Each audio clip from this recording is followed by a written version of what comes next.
வாழ்ந்தவர் கோடி, வாழ்ந்தவர் சென்றனர் எதனையோ தேடி.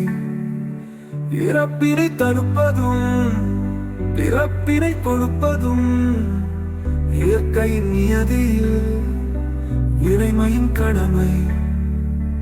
ஆசையில் உழல்வதும் அவதியில் அழல்வதும் இன்பத்தில் திளைப்பதும் துன்பத்தில் கரைவதும் கனவினை தொலைப்பதும் நினைவினில் தவிப்பதும் மானிடர் வாழ்வில் மனிதத்தின் விதி வழி.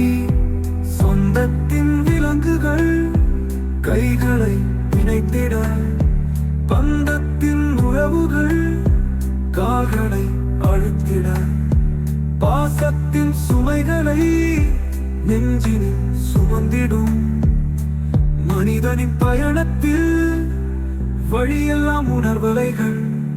ஆடிடும் நாடகம் முடிந்திட, ஆட்டும் மேடையில் திரைவிழ, உடலை இயக்கிடும் மூச்சு காற்று விரைந்திடும் நாளதில் உடலமாகி, உற்றார் சுற்றம் சூழந்து கதறிட, உடமை அனைத்தும் உதறிய ஆன்மா பட்டம் போல் ஒரு விட்டமேகி பறந்திடும் பெருவழி கண்டிடும். வந்தவர் கோடி, மறைந்தவர் கோடி, வாழ்ந்தவர் சென்றனர் எதனையோ தேடி.